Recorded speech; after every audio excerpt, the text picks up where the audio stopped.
Hello, everyone. Welcome back to Learn English Deep Talks. I'm Anna, and I have a question for you.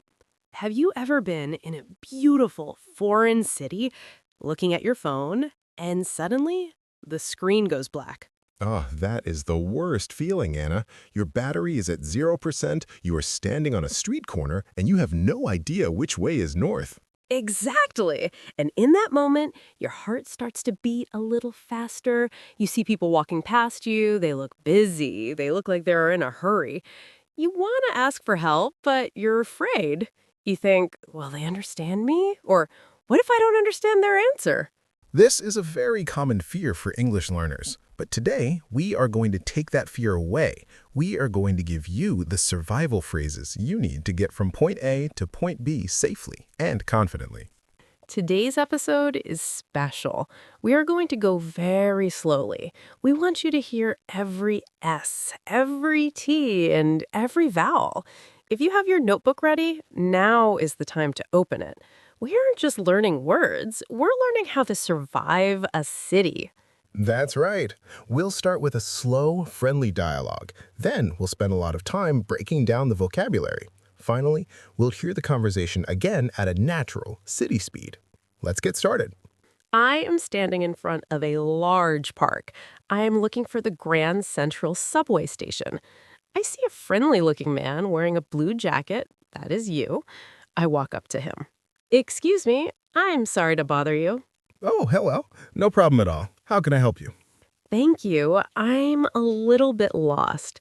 I'm trying to find the Grand Central subway station. Do you know where it is? Ah, yes, the subway station. You are actually very close. Don't worry. Oh, that is good to hear. Is it within walking distance? Yes, definitely. It's about a 5-minute walk from here. Great. Could you tell me the way? Of course. First, you need to walk straight down this sidewalk for 2 blocks. 2 blocks straight ahead. Exactly.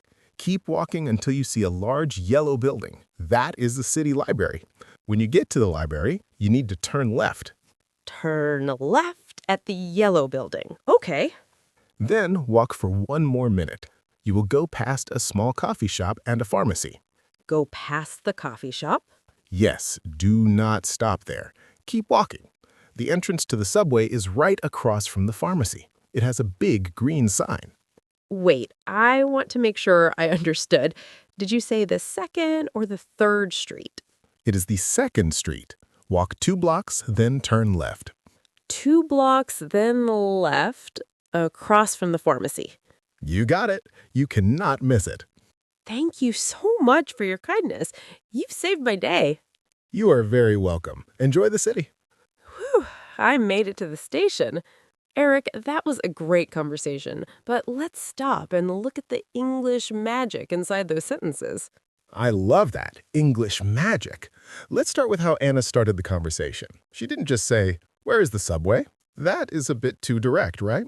Yes, if you just walk up to a stranger and say, "Where's the subway?" It can feel a little bit rude in English culture. We like to use softeners. A softener is a phrase that prepares the person to help you. Anna said, "Excuse me. I'm sorry to bother you." Let's practice that. Listen to the melody. Excuse me? My voice goes up at the end. Excuse me? It's a question. And then, I'm sorry to bother you.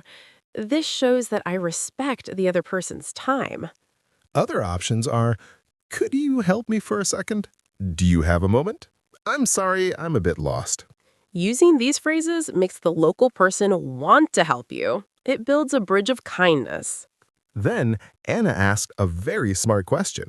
Is it within walking distance?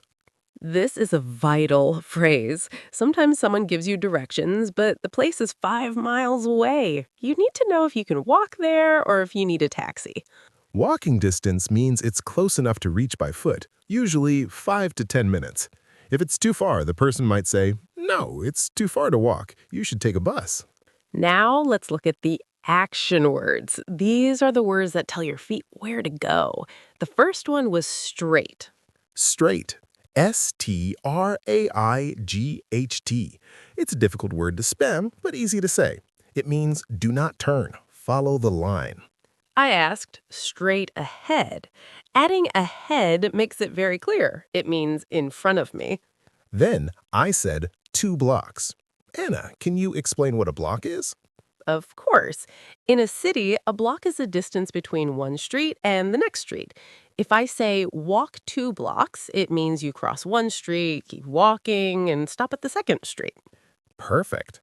Then we have the most important words, turn left and turn right. When you listen to a native speaker, they might say take a left or hang a left. They all mean the same thing. But for beginners, stick to turn left. It's clear and everyone understands it. Now, let's talk about go past. This is where many students get confused. I agree. When Eric said go past the coffee shop, he means the coffee shop is a landmark. I see it. I walk in front of it and continue walking. I do not enter the shop. Think of it like a car driving past a house. The car doesn't stop, it just passes it. So if someone says, go past the bank, keep your feet moving. This is my favorite one to teach.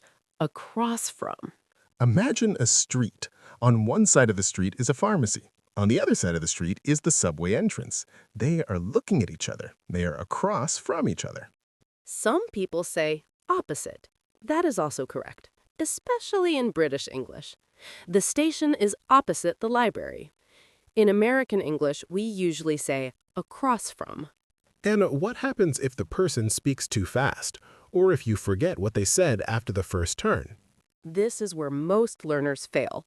They just say, thank you, and walk away. But they are still lost. You must clarify. In our dialogue, Anna did this perfectly. She said, I want to make sure I understood. Did you say the second or the third street? This is a binary question. I gave Eric 2 choices, second or third. This makes it very easy for him to say, the second. You can also say, could you repeat that slowly, please? Or, so I turn left at the park, is that right? Or, could you point me in that direction? Never be ashamed to ask someone to repeat. People are usually happy to help someone who is trying to learn their language. When giving directions, people rarely use street names like 7th Avenue or Main Street because they're hard to see. Instead, we use landmarks. Yes. In our story, the landmarks were 1, the city library, the yellow building, 2, the park, 3, the coffee shop, 4, the pharmacy. When you are listening to directions, listen for the nouns. If you hear hospital, church, or gas station, those are your signs. If you see them, you know you are on the right path. Anna, let's talk about city culture. If you were in a place like New York or London, people are always in a rush. It's true. If you stop someone who is wearing headphones and walking very fast, they might not stop. Don't take it personally. Exactly. Look for someone who is standing still, sitting on a bench, working in a shop entrance, a police officer, or a bus driver. Also, a big tip, if you are really lost, go inside a hotel. The person at the front desk, the receptionist, is literally paid to give directions. They are the kindest people to ask. That is a great pro tip, Eric. Okay, Anna, let's do the conversation again. This time, no pauses. This is how it sounds in the real world. I'm ready. Excuse me, sorry to bother you, but I'm a bit lost. Trying to find Grand Central Station. Do you know where that is? Oh yeah, you're actually pretty close. It's maybe a 5-minute walk. Oh, great. Is it easy to get to? Totally. Just head straight down this way for 2 blocks. You'll see the big yellow library on the corner. Hang a left there. Left at the library. Got it. Then just keep going for a bit. You'll pass a coffee shop and a pharmacy. The subway entrance is right across from the pharmacy. Can't miss the big green sign. Sorry, just to be sure, did you say the 2nd or 3rd Street? 2nd Street. Awesome. Thanks so much for the help. No problem. Have a good one. Did you hear the difference? Eric didn't say it is a 5-minute walk. He said it's maybe a 5-minute walk. And instead of thank you, you said awesome and thanks so much. And you said have a good one. That is a very common way to say have a good day in the U.S. We also link our words. Can't miss it sounds like one long word. Can't miss it. This is why it's important to listen to both versions. The slow version gives you the grammar. The fast version gives you the music of the language. We have covered a lot today. We talked about soft openings, walking distance, turning left or right, going past landmarks, and how to clarify. But you cannot learn just by watching. You have to practice. Here is your homework challenge. Imagine I'm standing in front of your house. I want to go to the nearest supermarket. In the comments below, give me directions. Use the words we learned today. Go straight, turn left or right. Go past, it is across from. We will read your comments and tell you if your directions are clear. If you found this video helpful, please give us a thumbs up. It really helps our channel grow so we can keep making these lessons for you every day. And if you haven't subscribed yet, click that red button. We have new podcast-style lessons every week. Thank you for spending your time with us. Don't be afraid to get lost. It's just another way to find a new conversation. I'm Eric. And I'm Anna. See you in the next lesson. Bye-bye.